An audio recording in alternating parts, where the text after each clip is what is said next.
আসসালামু আলাইকুম বাংলা ভিডিওরা। আজকের এই ভিডিওতে আপনাদের সবাইকে স্বাগতম।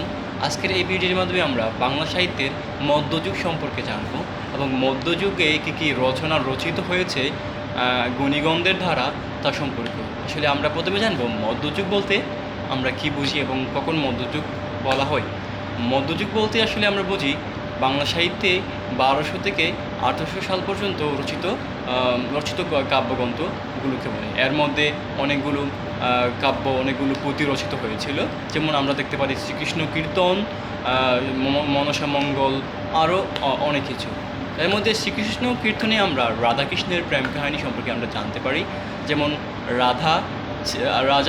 রাধাকৃষ্ণের প্রেমে একেবারেই আম, একেবারেই পাগল প্রায় অবস্থা, কিন্তু রাধা সম্পর্কে কৃষ্ণের মামি লাগে।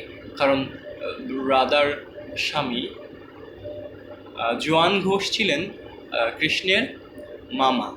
আসলে এটা আসলে বাংলা সাহিত্যের প্রথম কট হিসাবে খুবই পরিচিত, কারণ তারা ফানাফিল্লা হয়ে প্রেমে লিপ্ত হয়েছিল। রাধা কৃষ্ণের প্রেম কিন্তু সাধারণ প্রেম নয়, এটা খুবই কিন্তু জীবাত্মার সাথে পরমাত্মার প্রেমের পর্যায়ে এরা নিয়ে গেছে। এটা খুবই যারা জীবন দর্শন নিয়ে কথা বলেন বা জীবন দর্শন নিয়ে যারা বাউল সুফিবাদীরা যারা চিন্তাভাবনা করেন, তাদের সেই সংজ্ঞা অনুযায়ী সেটা প্রেমাত্মার সাথে জীবাত্মার যেই সম্পর্ক, সেই সম্পর্ক গড়ে ওঠে রাধা কৃষ্ণের প্রেমের মাধ্যমে। আশা করি আপনারা যদি সেই রাধা কৃষ্ণের পুরো যে কৃষ্ণ কীর্তনের পুরো ইয়েটি পড়েন, তাহলে আপনারা বুঝতে পারবেন